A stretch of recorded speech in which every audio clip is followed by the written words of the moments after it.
back to our channel, Halloween House. Tonight we have 2 green bean dishes for you to make for the upcoming holidays. I am going to start with what I call Christmas green beans. And for this you will need a bag of dried cranberries, some chopped almonds, walnuts, chopped walnuts, some crushed pepper, some garlic, green beans.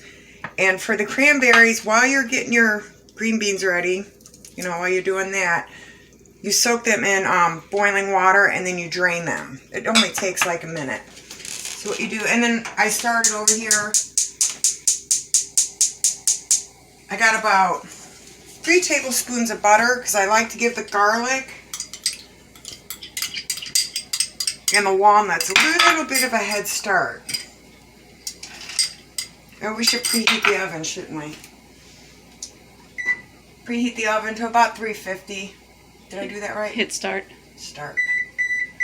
Hit bake again. Hit start. There we go. Okay. So we just like to give it a little bit of a head start. Because if you undercook garlic, it doesn't taste very good. I know you're probably really curious about cranberries and green beans, but it is so good and it's so pretty. You can really smell that garlic, yummy. Well, don't mind our salmon fillets over here. That's what we're going to have for dinner with our 2 green bean dishes.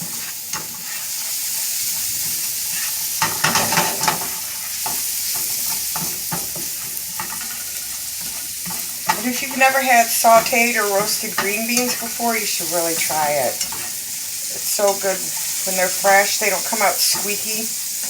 When you're biting them, they're all squeaky. So it's got a little bit of a head start. And what we do is we go ahead and add our cranberries. I don't know. I like to eyeball it, see how it looks with the green beans. And if I add more, I'll add more. If I don't, I won't add any more. It's easier to add more than it is to take out, so.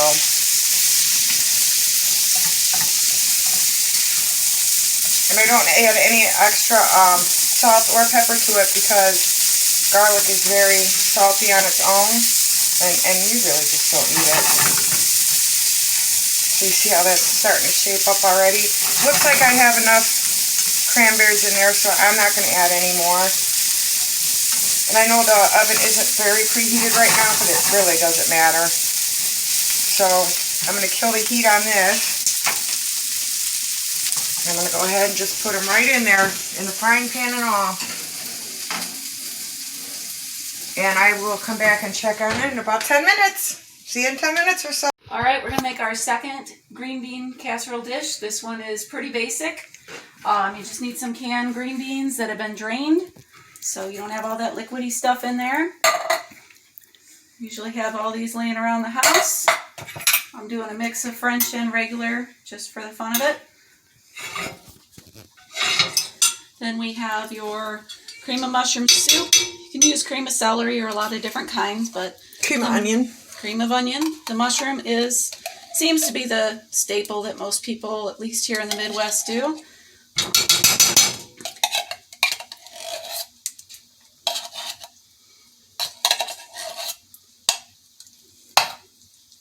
And basically, it's just a matter of giving it a little stir. It'll kind of meld together more when it cooks. Nothing too horribly difficult on this recipe.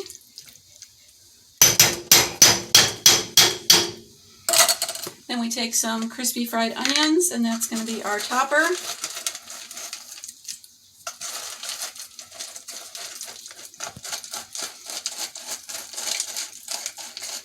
Make it a little bit fancy. And that's really all you got to do. Throw it in the oven at 350 for about 25 minutes and you're good to go. Okay, so my green beans have been in for about 10 minutes. I'm pretty sure they're not anywhere close to where I like them to be, but I do like to take them out and give them a nice stir. So just to make sure they're not sticking on the bottom, that they're coming along nicely, yada, yada, yada. nice stir.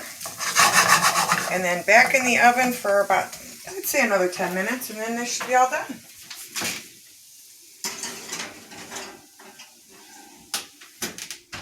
Okay, so it's been about, I don't know, 20 minutes for my green beans. And I'm going to call them done.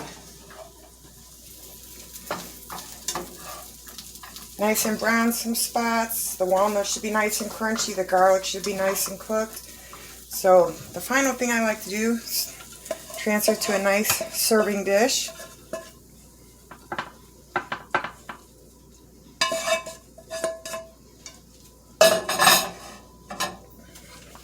Isn't that pretty?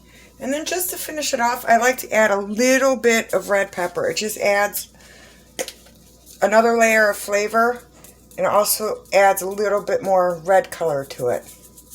Not a whole lot, just a little bit. Just on top like that. And there you go. Alright, we're going to take out the second batch. And it's looking nice. So there you have it. That is pretty. We have 2 different green bean casseroles for you to try for your next dinner or your next holiday gathering. Stay spooky. And for such minimal ingredients, and both of these dishes took well under a half hour. Easy peasy.